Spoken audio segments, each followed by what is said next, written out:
Yo, welcome to another episode of the Play Callers. Real sports talk for real sports fans by real sports fans.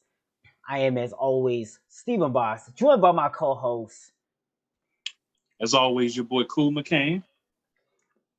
So we got a great show for y'all tonight. As y'all know, the sports world is back in swing.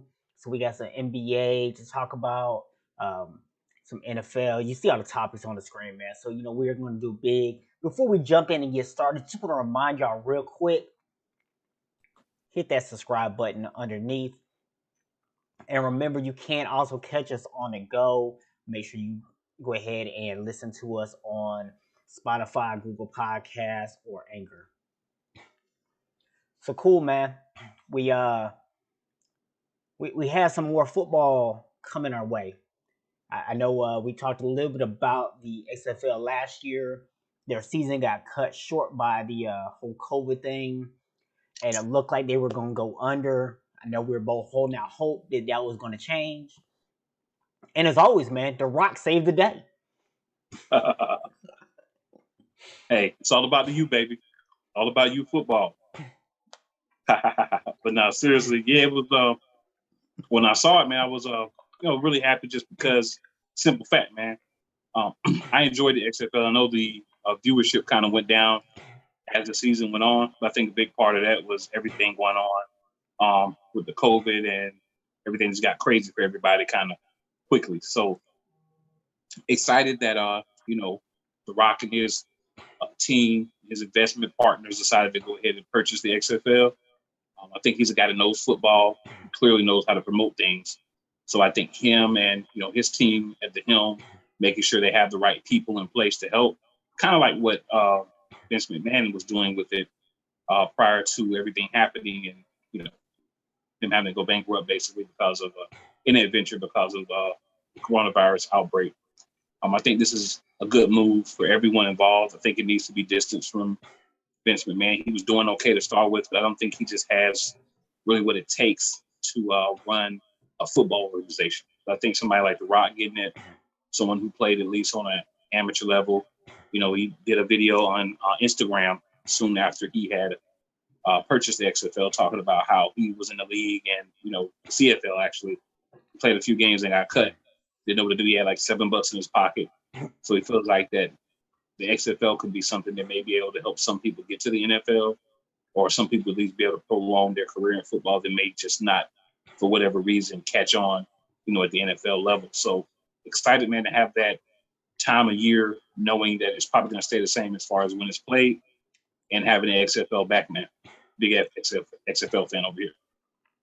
Yeah, man, I know we were definitely both excited about some of the things they were bringing to the game, some of the things they were doing different. So it is good to know that we are still going to have that, which also means we can actually have some quality football even once the NFL season is over. So definitely happy about that. I do see we have some people tuning in, man. Definitely appreciate y'all tuning in. Say what's up in the comments. Let us know that you are here. And also, if you guys got any questions, anything you want to talk about during the course of the show, just drop it in the comments, man. That's what we do. We all about the fans around here. So Most definitely, most definitely.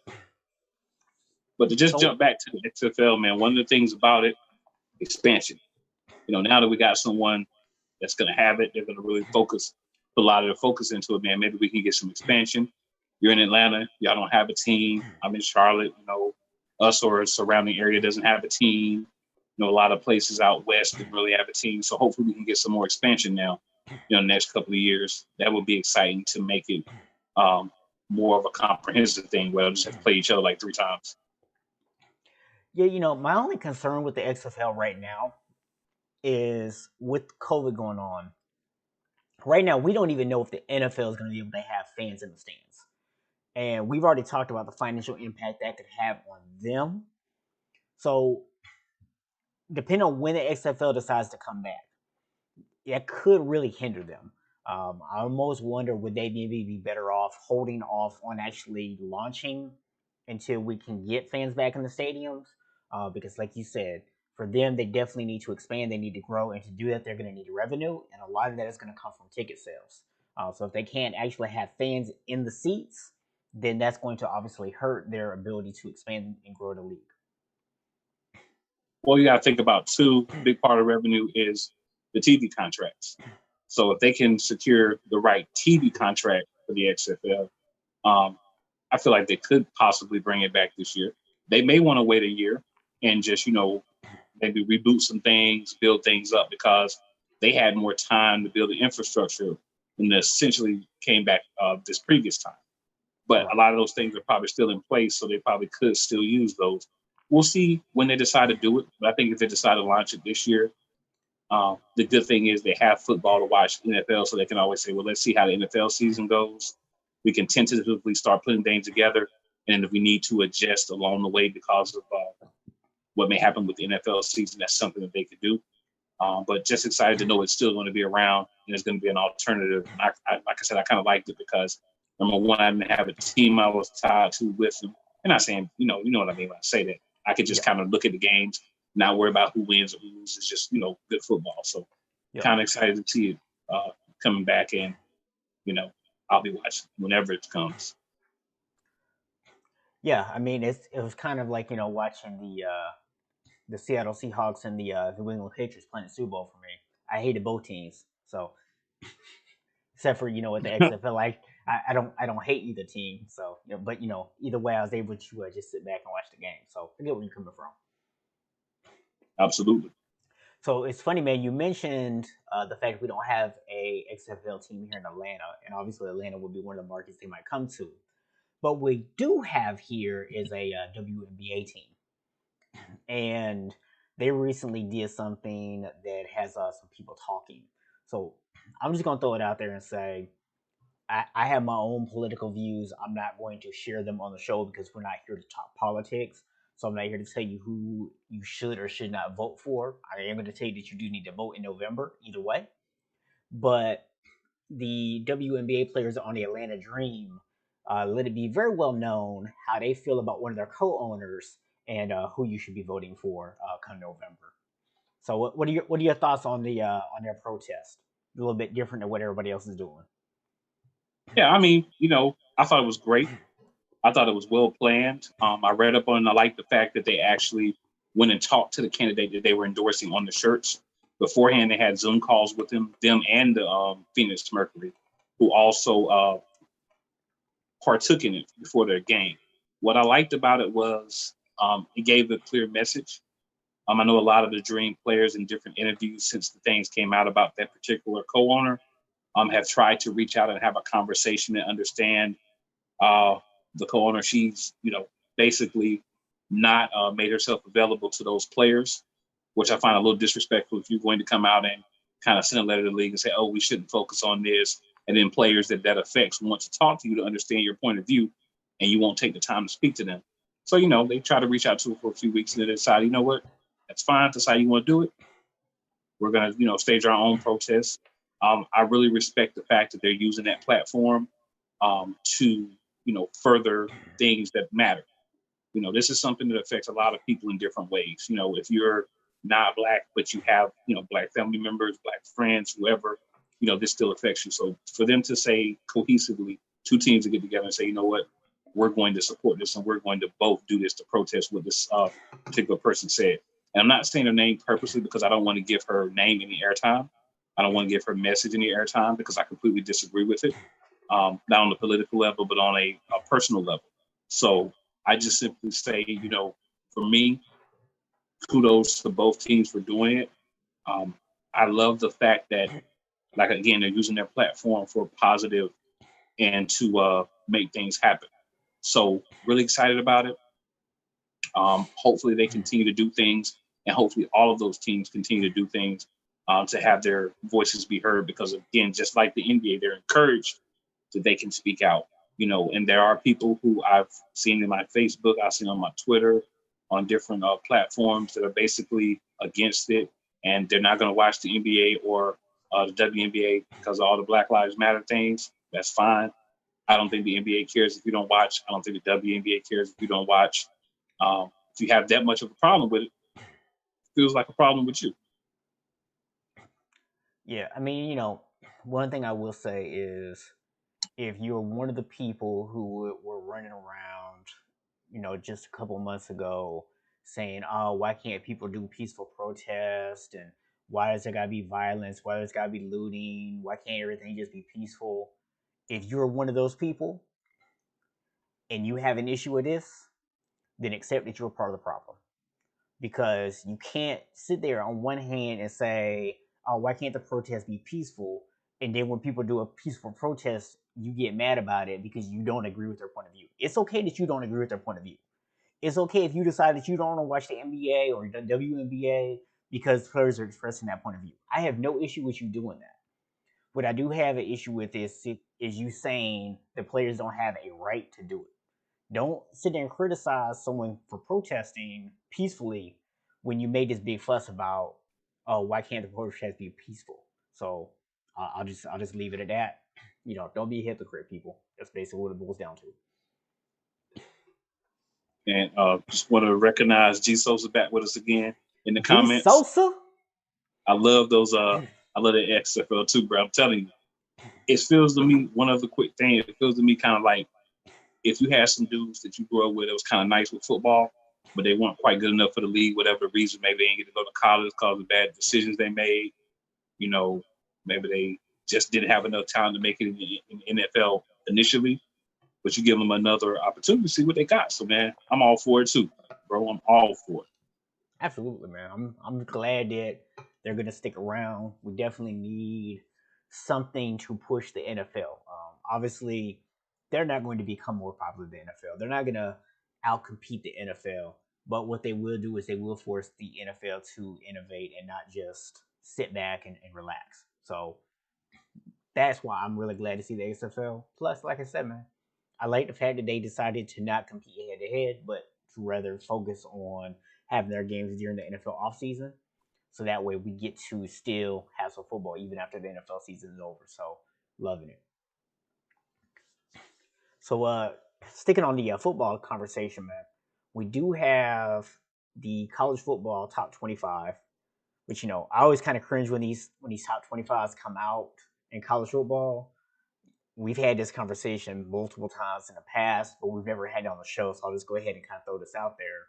The reason I have an issue with top 25 polls is because the media uses it as an excuse to ride certain teams and certain conferences. And then during the course of the season, they're like, oh, they have all these top 25 victories. The only reason they have top 25 victories is because you put schools that didn't deserve to be. I'm looking at you, Texas A&M, a lot higher up in the rankings, Auburn, than y'all really deserve to be.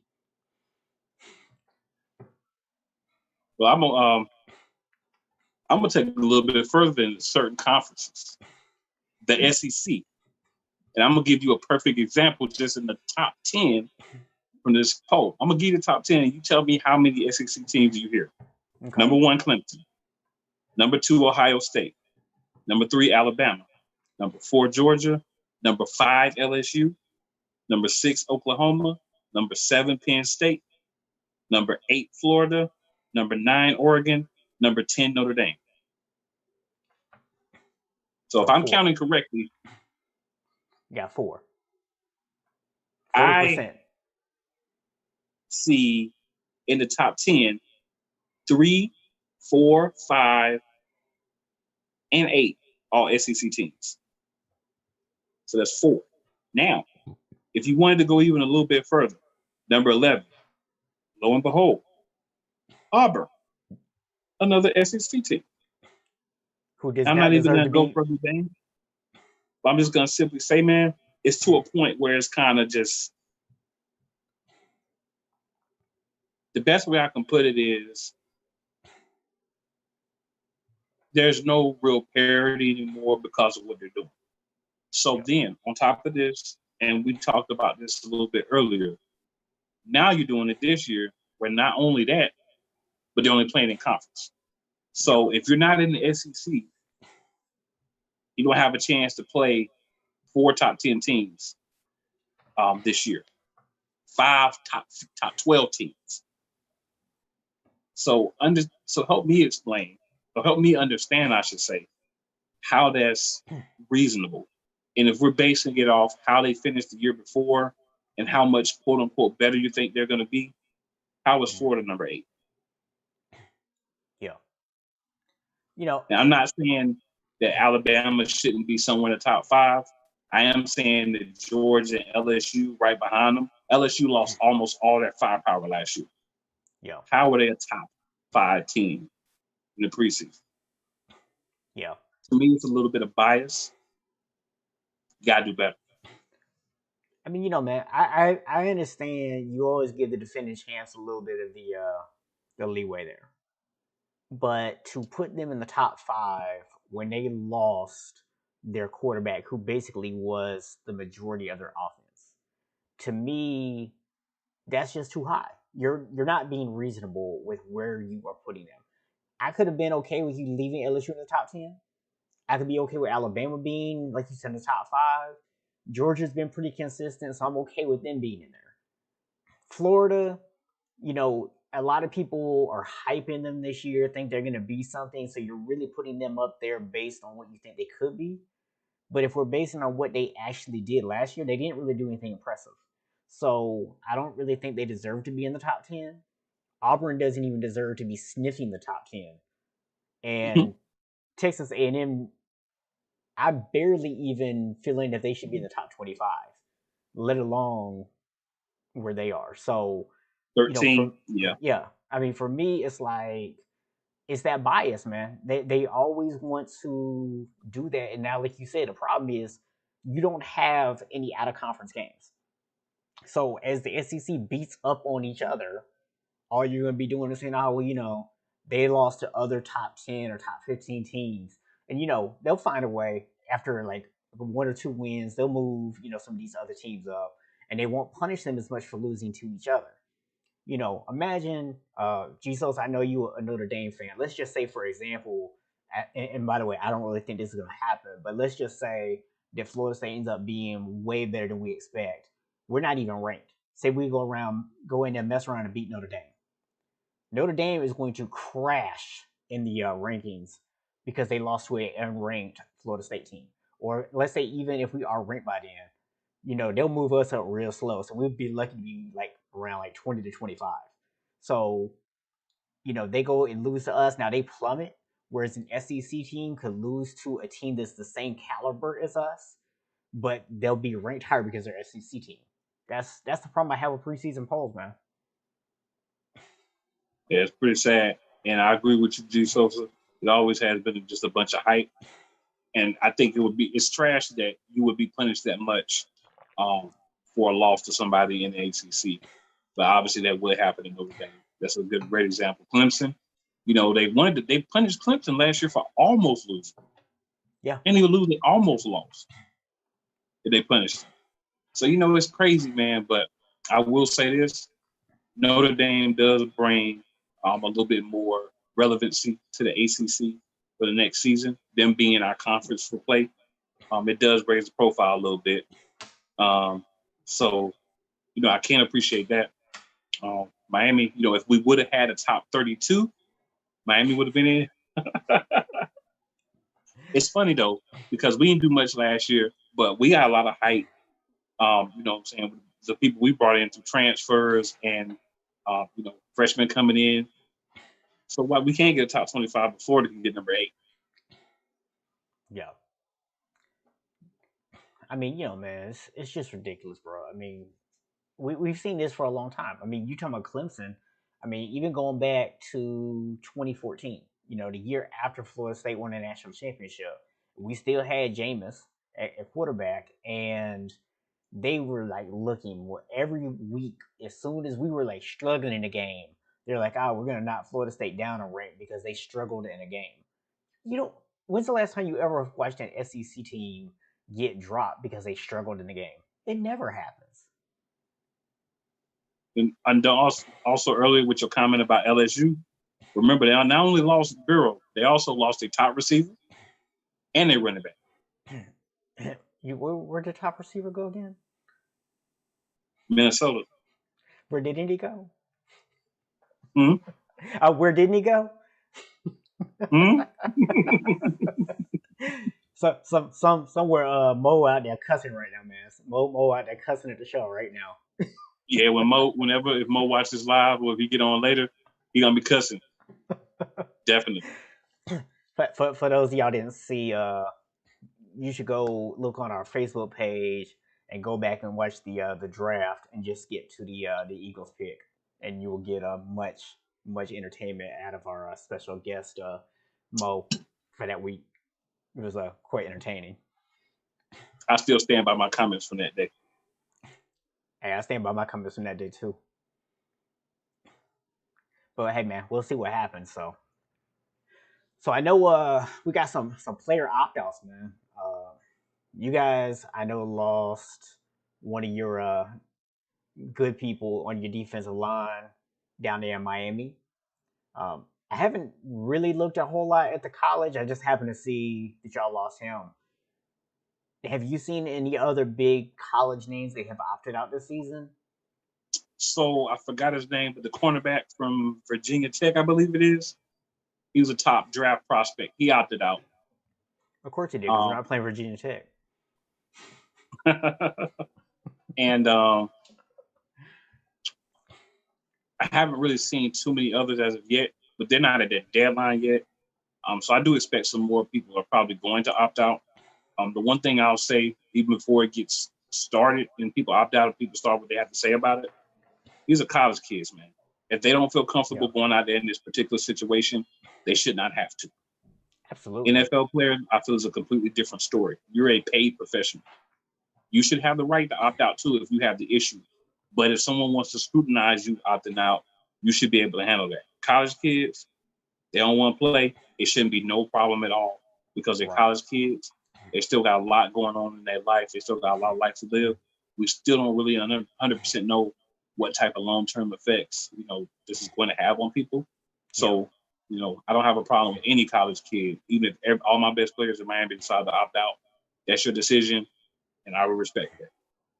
Yeah, as long as you don't actually come out and make a tweet telling me to respect your decision. I've made it clear a couple weeks ago how I felt about those.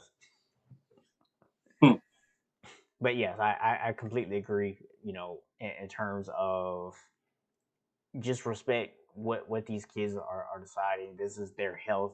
They're making a decision for themselves. You don't know what circumstance they might have. They might have an elderly parent at home. They might have somebody in their household who, is more susceptible to these type of things or to getting the virus and dying from it. So you don't know exactly what people's situation is. So yeah, just respect them. So we got a comment here. Is this one of your nephews? I believe so. I mean, in terms of saying, with the NFL, and correct me if I'm wrong here. I don't feel like what you're saying is that you have a problem with the NFL players making this decision. You're not saying that you feel like they shouldn't make this just because they're paid professionals. What you're saying is, as paid professionals, they should be able to handle the criticism should fans choose to lob criticism at them. College kids don't deserve that criticism, and nor should they be expected to be able to handle it because they're not even being paid to go out there. Whereas the NFL, you're being paid, you're a professional. If somebody says something that hurts your feelings, suck it up and move on with your life. If absolutely, if you want to opt out, if you feel like that's what's best for you and your family, I ain't got no issue with that. But at the same time, don't go cry about it if somebody criticizes you. Absolutely, but I'll take this comment one step further. So, people that work in hospitals, they're not opting out of healthcare. Whether they change beds, whether they work in the cafeteria, whether they are receptionists, whatever they're doing. The people outside that cut your lawn services, delivery places, restaurants, they're not opting out of going to work. They're still open for us to be able to, get the things that we don't necessarily have to have. We don't have to have pizza right now. We could cook. You know what I'm saying? Everyone could cook, but they're still opting in to go and do the job that they're paid to do. So I will say this: if you want to say you take the side of the players, I'm not really on either side, but I will say that there is a contingent of people that I actually know some that will say if healthcare workers, if food care service, if the people that work on the roads, the people that work on towers, truck drivers, all those people that work at restaurants, people that work in gas stations, if they can go to work for that small salary that they make, then professional players that make millions of dollars can go to work. So Yep. there is that aspect. So when you come and you say I'm on the side of the players, you know, it's more than just money. Agree, but all those other people are more worried about money because they can't take opting out in their job saying, okay, well, you're going to stay home and we're still going to pay you a portion of your salary. They don't have that option. So think about that when you're saying you're on the player side. Look at the other side of that argument. Yep. And I'll even add to that to say, yes, in some instances, you're talking about guys who are going to give up millions of dollars this year. And so by comparison, it might be like, oh, they're only going to make 150,000 or they're only going to make 300,000 instead of the millions that they would have made this year. But all those professions that you just named, how many of them make 150,000 a year? How many of them make 300,000 a year? There might maybe be a few that might push that 150 mark. I don't think any of those are hitting those 300,000 a year. Even small business owners are going to be struggling to make that kind of money. So for any player to come out and say no one should be able to criticize me, you are still getting paid way more than the average person to sit at home, while other people are having to go out and work and put themselves and their families at risk for a lot less money than what you're getting paid to sit at home and make. So I'll just leave it at that. Absolutely. And if they want to donate some of that money, I'll be happy to take it. And while we're on the subject of college football, I know I read an article, and I think you had read it earlier as well, referring to some of the rules that they're going to have in place for those that do elect to play this year. I remember when I read the article, it was talking about face masks for everyone on the sidelines, even players that are on the field when they come off the field and take off the helmet, they'll have to put on a face mask when they're interacting with anyone that's on the sidelines. So I think these are things that completely make sense because they're even being done in the NBA bubble. You have a bubble in the NBA. We saw like yesterday, if you watched Mm-hmm. the Lakers game, LeBron did not play. He was on the side, his mask on. When other players are coming to watch the games, they have their mask on. So Yep. even though they're inside the bubble, they're wearing masks when they're not, playing themselves. So clearly, if they're doing it, you know, then if you're going to be in an environment where sweat can be uh, swapped between people and all types of things, we've already seen from baseball that if one person gets it, and even before everything happened, there's quite a few Mm-hmm. colleges where several different athletes, got COVID at the same time. So I think it's a situation where you definitely have to make sure you put these safety measures in place to keep everyone as safe as you possibly can. Yeah, and it's funny, man, because you talk about with the NBA, and we've applauded the NBA for their approach with the bubble and the way they're doing things. Right now, they have zero positive tests, and still and yet, guys are wearing masks. They're social distancing as much as possible. So the NBA, even with zero positive tests, are still taking those precautions. Whereas other sports, baseball, are not doing the same things, and we're just seeing entire rosters of teams testing positive right now. It's ridiculous the way that it's going right now. So I am glad to see football is at least taking some precautions. I know they're actually doing the visors and the face shields on the field, which will hopefully help. Then I know the SEC for sure. I don't know if some other conferences have also done the same. Have set rules about how you have to have the mask when you're on the sideline. If so, I'm assuming that applies to both coaches and players. Even if you come off the field, you have to have a mask or a neck gaiter and pull it up over your face when you're having a conversation with your coach. Now, the one thing I will say, and I don't think that this has been much of a conversation to this point, but the way that you're wearing the mask, because let's say if you have your mask, I see a lot of people do this. where they'll have the mask up, and then you're getting germs and stuff all in this area, and then they'll turn around and they'll put a mask down and they'll have it like down here where all the germs just collected at, and then they're putting the mask back up. You're defeating the whole purpose. So, hopefully these are little things that they're going to actually think about so that we can try to prevent it spreading. Because the last thing you want, man, is for your team somebody to test positive, and the next thing you know, it's out of control because it's going to spread fast. We've seen that with baseball. One person gets it. It's not going to be just one person. You're going to have 10, 15 people in your team get it really quick. So you gotta definitely take these precautions. Yeah, definitely. I know here in Charlotte, they had done an interview with the new Panthers head coach on the radio. He was talking. He was saying how they've been wearing the face shields at practice because the masks make it more difficult to communicate with the players. Yeah, So they've been wearing the face shields versus yeah, the mask, which I think makes sense if you're a coach because you're out there, you're yelling a lot, you're talking to people. Sometimes you want to get in somebody's face, so the shield kind of protects you both from that, yeah, perspective of it. So that at least makes sense to a degree. But I hope that they do the same thing. So I do hope that the NFL, if we are able to have a season, I still don't want to 100% put yeah, myself feeling like we are.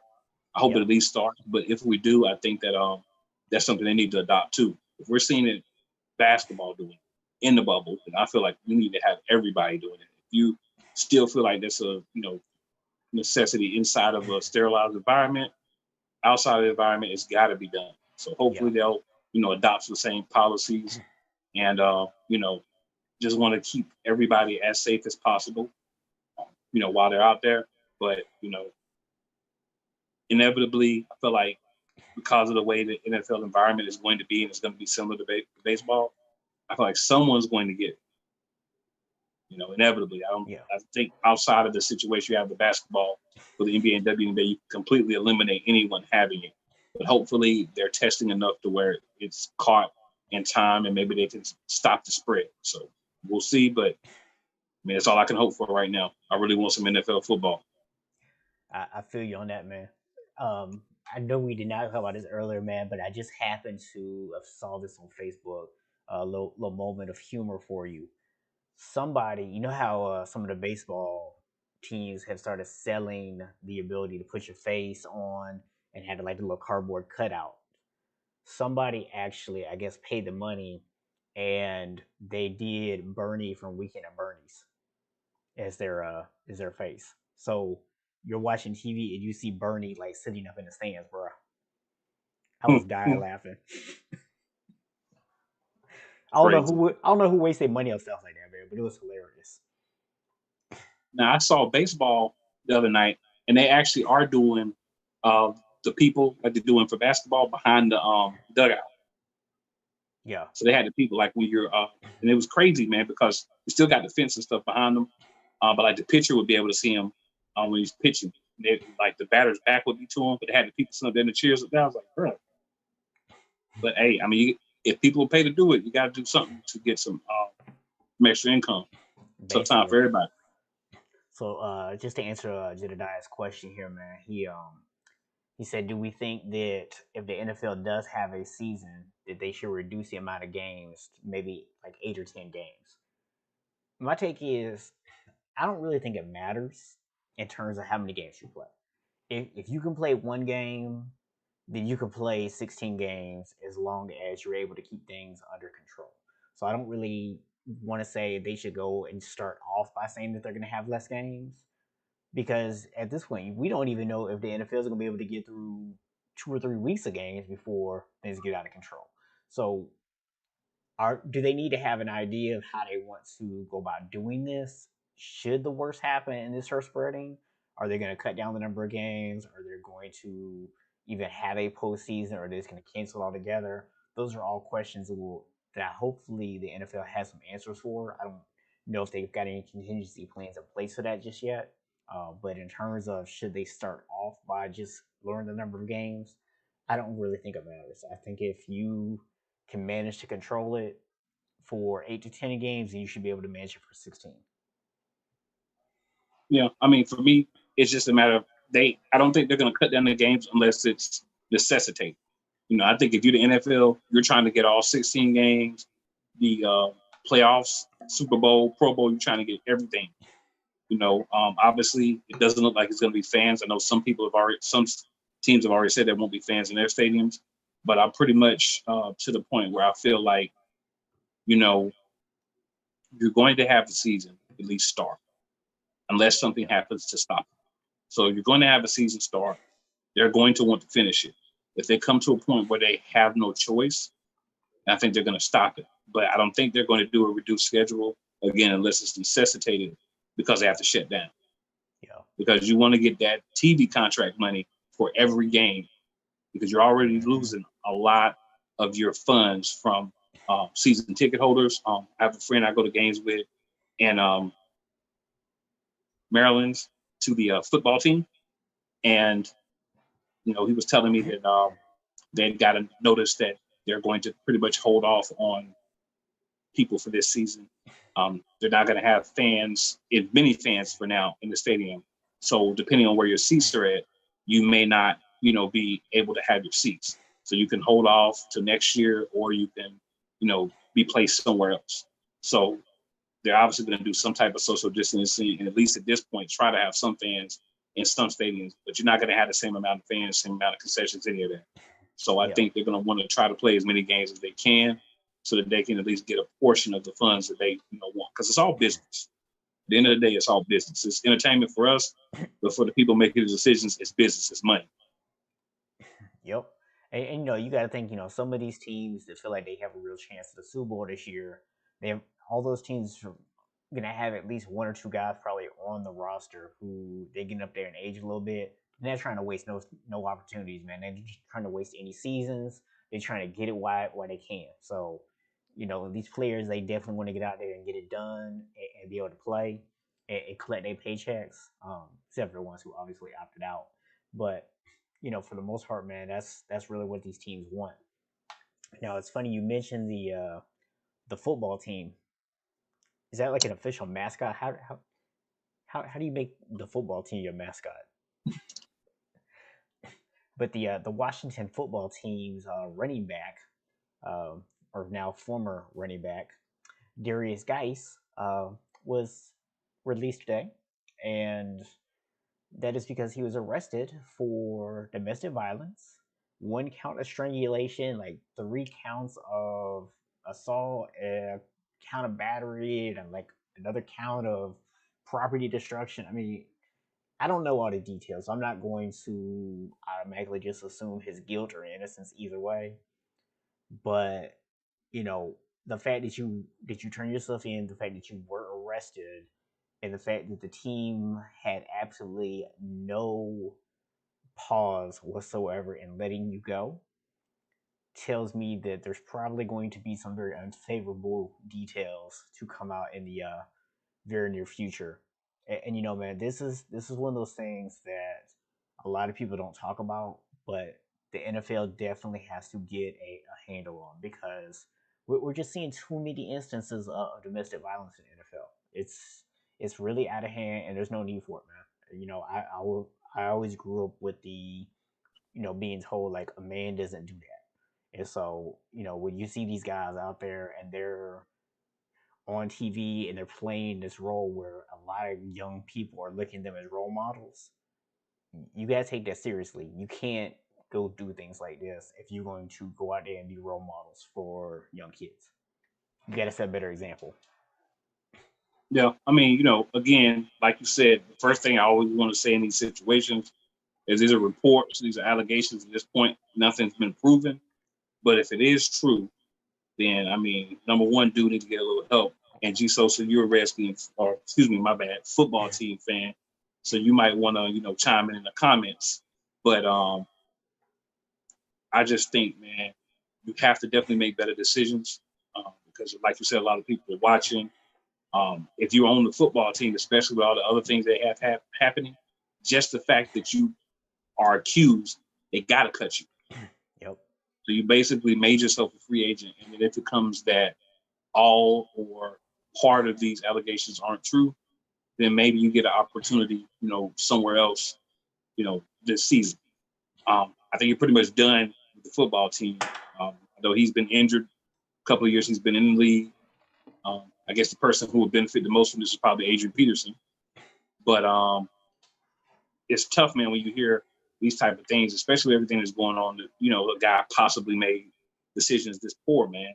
You have to be wise and you have to sometimes think. I know I sit here and I say that as like a guy that doesn't go out and I say this as a guy that doesn't go out and play football, right? So I don't have the gladiator mentality that it takes to be a football player. I don't have that aggressive nature like sitting here right now that it would take to play, football on the NFL level. But I would say, man, you have to be able to separate how you play on the field, how you act in the facility, how you act regarding the sport, and the person that you are off the field. You got to realize you're your own personal brand. We all are pretty much at this time. So make smart decisions always. Always think sometimes you need to calm down. Sometimes you just have to step away from a situation. Like I said, no real details yet, but just step away from a situation and make a better decision. And G Sosa, a true story, bro. True story. So, what you said, one person that could potentially benefit is Adrian Peterson. He's come out and said that he wants to try to win a Super Bowl and take over the rushing title from Emmitt Smith. So I was just pulling it up, and he still needs about 4,000 yards. Now, Adrian Peterson he's been in the league since 2007. So he's already been in the league for about 12 years now, which means he would have to be in the league, even if he does 1,000 yards a season, he'd have to be in the league for a minimum of another 4 years, which will put him at 16 years. I don't see Adrian Peterson getting 1,000 yards his 16th year in the league. I mean, AP a freak in terms of his fitness and his conditioning, but come on, bro. I don't think he gonna get it, man. I mean, unless he plan on sticking around and getting a little bit here and there for about another 7-8 years. I think he's gonna have to be more than 4, because like you said, you gotta be realistic. You might can get 1,000, you might can get to 100 this year. Because if you really look at it, you don't even have to have a 100-yard game every game to get 1,000 yards, right? If they have a full season, 16 games, 1,000 yards. Do the math, but that's clearly less than 100 yards a game. Right. So if he can maintain around about 80 yards a game, he should be able to get to 1,000. He'll have some big runs. And, he'll have a couple of big runs, probably a couple of big games against some trash teams. Cowboys. But, excuse me. But seriously, though, he probably can get there. Probably about 5 years, you know what I'm saying, if he was to play another 5 years. Because I think he can average about 8 to 9 over 5 years, a little bit more realistic than maybe 1,000 over 4 years. So I think he could get there, but somebody got to want him for that amount of time, you know what I'm saying? Yeah. And you have to, still be able to play at a high level. That's going to be hard to do, as you get older, your body starts to go down on you a little bit. So we'll see, man. We'll see. But I don't blame him for having the thought and wanting to do it. I mean, you got to have some motivation at this point in your career. So we only got about 15 minutes or so left on our actual time here. So real quick, since we're talking about records, Chandler Jones thinks he can beat Michael Strahan's single season sack record of 22.5 sacks. Matter of fact, he said it would be easy. What are your thoughts? Can he do Why it not? now? Why not? I mean, I know people feel different ways about this, but the average, I think, last 10 games last season, he averaged like 1.5 sacks a game. Clearly, you can't have 1.5 sacks normally in a game. You normally don't get like half a sack. So clearly, there were some games he may have had 2 sacks. Some games he may have had 1 sack. May have had a game where he had like 3 sacks. Who knows? I didn't go back and look through each individual game. But I would say it's going to be difficult for an entire season to maintain the productivity it would take. It's not impossible. He plays on a pretty good defensive line. So that would help because there's other people that they have to focus on. I think with what he did last year and him coming out and saying that pretty much he thinks it's something he can do, that obviously people are going to be focused on him now. He's going to be somebody that people are looking at and saying, oh, that's that dude talking about he's going to get 22 sacks. So I think you're going to have people looking at you. And I think that why not go for it? Why not have it as a goal? You put your name in the record books. If you don't reach it, you got something to shoot for the next year. I think in the way he said it, so I actually got a chance to kind of see the clip or hear the audio. And basically he was just being asked about the sack record. He was like, why not? Should be doable. It wasn't like, yeah, I'm going to do it. I can do it. It's just more like, yeah, I think it's something I can do, if I really, got my mind to it and try. So I think shoot for it. If you get it, you bet. If you don't, you always got something that you can continue to look forward to, or try to, surpass yourself, something to challenge yourself with. So I don't really take it as, I know some people took it, and I've watched some talk shows today, and some people took it as, he's trying to say that, he feels like he could outdo, Michael Strahan and blah, blah, blah. I'm like, it wasn't even really that deep. But, hey, if you're not going for records, why are you playing? Records and championships. That's what they're playing for. Yeah, I mean, I don't have an issue with them saying it. I will say I think the big determining factor is going to be how they decide to use Isaiah Simmons. I think that could impact him because obviously you can only get so many linebackers on the field at one time. So he may lose some snaps to Simmons. So if that happens, that obviously will impact his ability to be able to get that record. But yeah, I don't have an issue with him wanting to go for it. And like you said, it is funny that when you just read the headline, it definitely comes across a little bit more cocky, like, oh yeah, that's no problem. But then if you listen to the audio, which I haven't had a chance to do yet, like you said, it do sound a little bit different. So, it's just always interesting to see how the media plays those games, man. And that could be a good team now too, man. I mean, they added some weapons on defense. You know what I'm saying? They added some weapons on offense. So that's a team that they could be explosive enough on offense where he's going to get a lot of opportunities to be on the field to possibly get these sacks. I think he can too, G Sosa, and I agree with you as well, Jeddah, that it should be at least interesting to watch him try. Like I said, hey, can't get it if you don't try. Yep. So let's go ahead and shift gears here, man, for the last half of the show here. Well, actually, not even for half of the show, but last half. the last quarter, man. The last quarter. We're in the fourth quarter now. Let's talk a little NBA though, man. So first of all, so the way that they've got this set up is if the ninth seed is within 4 games of the 8th seed, once we finish playing these 8 games, which I think everybody's got about probably 3 to 5 games left, then the 8 and 9 seed will play in a play-in. So right now, the team that both of us feel is going to ultimately get the 8 seed is Portland. Do you think they're going to win the 8 seed outright, or do you see there being a play-in situation? And who do you think it's going to be? So I think it's going to come down to a play-in either way, because you look at it this way. Portland's 1 game below Memphis in the loss column, same amount of games in the win column, meaning Memphis has 1 more game to play. So if they have 4, Portland has 3, they have 5, Portland has 4, whatever the situation is. I haven't looked close enough to see it, but I know that they have 1 more, loss in the loss column than Memphis. So I feel like either way it's going to be a play-in, because you think about it, you have 5 games left. They're that tight right now. Even if you say 5 and 4, they're going to be within that 4-game window, and they're going to have that playoff. But I do believe that Portland is the better team right now. I said this, you can go back and look at the shows. Portland got back 2 7-footers, and then they had another guy they got from Duke,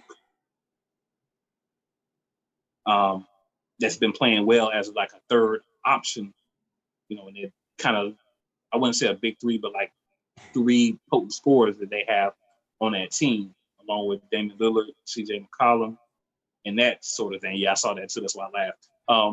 But essentially, you're going to have what you need to be able to swipe that 8th spot. I think Portland is the better team overall. And this is no disrespect to Memphis, and not saying that Memphis is not a good team, but unfortunately, you in the Western Conference, only 8 teams can get in. Now, Yep. quickly, and this only needs to take 1 second. The ninth team in the East is now 10th place in the standings. So go look at the standings. Charlotte was not invited, and they have more wins than Washington, who was invited. That's how crappy they did this. And you know why they did this? Because they wanted New Orleans in the playoffs. New Orleans is not good enough to make the playoffs. They don't play enough defense. It's nothing new. It's no Yep. surprise. Yep.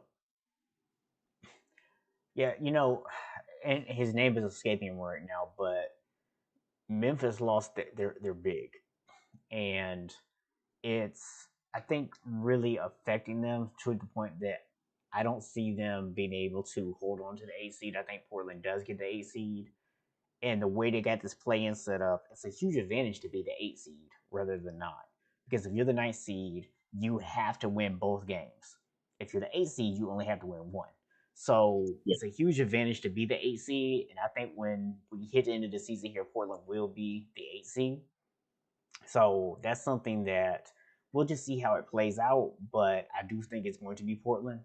And now I will say that I'm not super concerned just yet, just because I feel like right now LA is kind of on cruise control. Now I'm a little bit worried that with there only being so many games left, that if they stay on cruise control, it might be hard for them to flip that switch and turn it on for the playoffs. And Portland is the one team in the 8 seed that I really don't want to see. So I will say that having Portland as the 8 seed is a worst case scenario to me. I do think that LA still beats them in a 7 game series, but they could actually push LA to a 6 or 7 game in that series. So it could be really interesting. Now, G. Sosa did mention the Celtics playing, and that kind of actually hops into the other topic we had.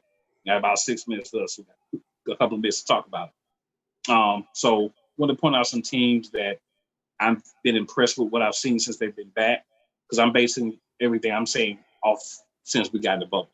Because I feel like we're continuing the season, but it's kind of a new season. So, teams that have impressed me, Miami Heat and Boston Celtics have impressed me the most in the Eastern Conference. Miami's won some games without Jimmy Butler, and even without last game without Goran Dragic. They didn't win, but they stuck in, and Milwaukee had to make a mega comeback. I actually watched most of that game to win against a Miami team that was down their best player and their best player off the bench. So I like what they're doing. They've actually changed the way they play completely. They're running and gunning. They shooting threes. They're playing a whole different open style of basketball. They're way younger. They're way more athletic. They're playing well. Boston, kind of the same thing, really. You got two studs in Boston, and you got Gordon, and then you have Gordon Hayward as well. Yep. Jaylen Brown, you know, clearly, Jason Tatum, clearly, good nucleus for the future. That team is the only thing I think that Boston could get that would help them would be more of a post presence. That's the Yep. one thing I think that they could improve on, but nobody's perfect. You got to work in what you got. But those are two teams that have really impressed me in the Eastern Conference. The Pacers have done well with what they've had as well, but when I watched everybody, that's who impressed me. The Raptors, I'm not knocking them, but they've done what I expected them to do. They've played good defense. They've kept the spot they had. Um, so when I look at teams in the East that kind of concern me, definitely the Bucks. The same thing with LA, but I don't know if they have that switch that they can turn. So the Bucks are one. Um, the Nets clearly don't have hardly anybody, and then the Wizards. You've fallen below a team that's idle in the standings. You fell below a team that's not even playing. I don't think we need to say any more about that. So what about you, man? What teams, if any, stick out to you in the Eastern Conference as far as good or bad? Yeah, I mean, I agree with most of what you said. A couple of comments here about Toronto. Toronto is they're playing scrappy, man. They're out there playing hard, and I know a lot of people kind of feel like, oh, they beat the Lakers. I believe they beat the Clippers as well. So, and did they also beat the Bucks? I don't know if they played the Bucks or not, but they are, as Jedediah said, they are undefeated Yeah. so far in the bubble. But So they're just scrappy, man. They play hard. yeah, They play together. They remind me of the Spurs a few years ago. yeah. But if I'm looking at the East, man, even though they're playing scrappy, I just feel like Miami, Boston, and Milwaukee are all better teams. And as long as those teams go out there and they take Toronto seriously, I think they can beat them. I don't see Toronto beating them in a 7 game series, but they are going to be one of those teams that's going to definitely get under people's skin, and that you don't want to mess around and let them take momentum in a series. Because if they take momentum in a series, you might be in trouble. Over in the West, a couple of teams that have impressed me. Obviously Portland is a team that we've already talked a little bit about. We talked about them way back before COVID hit, and how we both felt like they were going to be a team that would be a lot better come playoff time than they were at the beginning of the season. Phoenix is also playing really great basketball right now. I think they're a little too far back to actually make it, but they are playing really well. When it comes to New Orleans, man, it's just amazing the difference between when Zion is on the court and when he's not. I mean, it's like when he's on the court, man, they look like a 50, 60 win team. When he's not on the court, they look like a 30 win team. I mean, it's crazy how night and day it is having him out there versus not having him out there. So I think I've been a little bit surprised by how poorly they played. I didn't necessarily feel like they were going to make the playoffs, but I did expect them to play a little bit better than they Well, no, I'll say this. I'll start with New Orleans. I'm very disappointed in New Orleans, but I'm not surprised. Reason being, you don't have really that defensive minded guy there. So the difference that you see when you watch Zion play or without Zion is that when Zion's playing, they have another potent offensive weapon. They still don't play defense. He scored the last game, I think, like 24 points in 21, 22 minutes, and they still got destroyed. The simple fact of the matter is you have to be able to play some defense. You have to dedicate yourself as the guy on your team to have that defensive mindset to pass down. They have some veterans on their team, but I don't think those are veteran guys that were ever defensive stalwarts or guys that really push themselves on the defensive end of the court. In basketball, you can win a lot of games in the regular season without playing a lot of defense. But once you get to this situation where you're really almost like a playoff prep, you have to be able to play defense. New Orleans does not play enough defense. have. I think they still have to do a little bit more retooling, bringing in some veterans to help these young guys understand that that's the side of the floor that they have to be better at. As young and athletic as that team is, defense should not be an issue. It's a mind state that's got to change for them to be, any better. When I look to the future, I definitely feel like Phoenix is a team that you're gonna have to worry about. I feel like my team, the Nuggets, are a team that you're gonna have to worry about. They've been very even so far. They haven't been great, but they haven't been bad. They've been literally just steady. They got beat by Portland, but I mean, Damian Lillard hit 11 threes. Yeah. It's hard to beat somebody when you got that type of offensive talent. The dude hits 11 threes. So, you're not gonna do it every week. Yeah. But if you're the team that they're playing against when that happens, you're gonna take an L more than likely. So, that happened. But honestly, the team I've been the most impressed with in the West is the Rockets.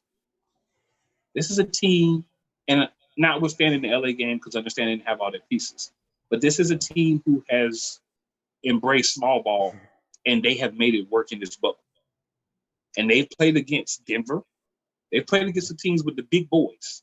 So, even LA without LeBron, they still have some big boys out there. They've managed to hang in there and make their style of play work. Westbrook is pretty much going to the hole all the time. Fearless. James Harden is being James Harden. Whether you like him or you hate him, he gets a lot of fouls. He gets a lot of foul shots. He puts up a lot of pumps. He puts up a lot of value. They have some other guys that are stepping up. And like I said, they've made this small ball work. But I did notice on their bench, they have a couple of big guys. They don't play them a lot, but they have a couple of big guys. So if they get in a situation where they're playing someone who has a lot of bigs or a lot of long, lanky players. They got some guys they can at least throw in if need be. So I think Houston is a team that may actually be a problem for everybody when they get to the playoffs, because they're going to be hitting on all cylinders. And a lot of times you like to say, oh, you can't keep up the 3-point shooting. You can't keep up the pace that they play. But you got two thoroughbred former MVP point guards that can play together or with one on the bench. So I think Houston is definitely a team to watch for. Another team that continues to impress me is the Oklahoma City Thunder. I don't feel like they should be where they're at, but they're still there. Oklahoma City, I watched a couple of their games. They bought. Those young guys, it's the same situation we talk about with Miami, but in the Western Conference. Those young guys, they're above kind of where you expect them to be on the curve, and they're playing. Chris Paul is a leader. Chris Paul is clearly making them understand we need to get at it on the defensive end. Of course, with some other guys, because they have some other veterans that are there, like Steven Adams sets the tone. But that team is better than it should be, and they're continuing to show that they can ball and that they know how to play together, and they listen to Billy Donovan. So, man, I'm excited. Teams are disappointing me so far. Honestly, the Lakers and the Clippers on that list, both, because I haven't seen them have quite the intensity, except when they played each other, that they should have, in this bubble. Because you want to go in strong, you want to go in solid. I don't see them doing that yet. I always want to give a quick shout out to Dallas Mavericks because they figured it out. You got Porzingis playing. You got him even going to the whole dunking on people, doing his thing. That's impressive. So I'm really excited. And this is going to be a big playoff, and I'm going to be really into it, whether Denver's there or not. Yeah, playoffs are going to be fun. I do see. I can't tell by the pictures. Is that Big Shot Rob to our Go Sixers? Of course, it's Big Shot Rob, man. Hey, Sixers 3-1. Rob, I'm just gonna tell Sixers you. Don't have Ben Simmons. I was gonna say you do know what happened to Ben Simmons, right, bro? Just I don't see the Sixers making no noise going forward. But yeah, I agree. Houston is going to be a team that could be a problem. I'm still not convinced the small ball is going to win out over a 7-game series against a more talented roster. But we'll see if they can prove me wrong. I do think they're not going to be an easy out. They're going to be a tough out for somebody. But I think that when it comes down to it, I'm not convinced the small ball is going to be able to win a 7-game series against a better roster. Well, I'm going to tell you right now, Houston's at a test your theory, and I believe they can win a series at least, possibly more than one. Well, I'm not saying they can't win a series. I'm saying I don't think they'll win a series against a better team. Like right now, their first round matchup will be Oklahoma City, which would be a very interesting matchup. But I do think that Houston would actually win that series. But I'm looking more like the teams like Denver, like the 2 LA teams. I don't know if Houston can beat those teams over a 7-game series. It's going to be hard to beat either one of those teams. Let's be honest. That top 4 really is going to be pretty difficult to beat them in the series. It's possible, but it's going to be hard to beat them. They're there for a reason. Big Shot Rob, just to educate you quickly on your team. Look, is he done? It's Ben Simmons, dude. Of course he's done. Actually, I believe that the Lakers are Rob's team because I remember him being a LeBron fan. But, I'll educate you on the Sixers real quick. So he did hurt his knee. He's going to be out up to 4 weeks minimum. So that would put him back like probably the middle of the second round if he is able to come back at that time. He's going to try like some different therapies and different stuff to see. But I think even if you get him back, now the issue is he hasn't been able to play. It's a leg injury, so he can't. It's not like it's an upper body injury where he can still, run and do things. He's going to be out of shape. He's not going to be in basketball shape. I won't say out of shape because he'd probably still be in shape, but he won't be in basketball shape. So now you got to get him back ready and get him implemented. And now you're talking about playing him at power forward. Then you're talking about you might have to play him at point guard some. And honestly, I think for the Sixers to be as good as they can be, same roster, different, you need a new coach. And not that the dude is just a bad coach, but it's too much mess there. You just need to sweep him away and get a new coach. Then maybe the Sixers can do something in the playoffs. For sure, man. Well, man, we're getting ready to wrap this thing up for the week. Rob, just come on over to the dark side, man. Just come on over. Sorry, man. Just embrace the purple and gold, bro. Rob up here talking about put some respect on my teams, all three of them. He up here talking about he a LeBron fan, so you can't be a LeBron fan and not be a Lakers fan. They ain't talking about you Hornets and Sixers. So put some respect on all three of them for Rob.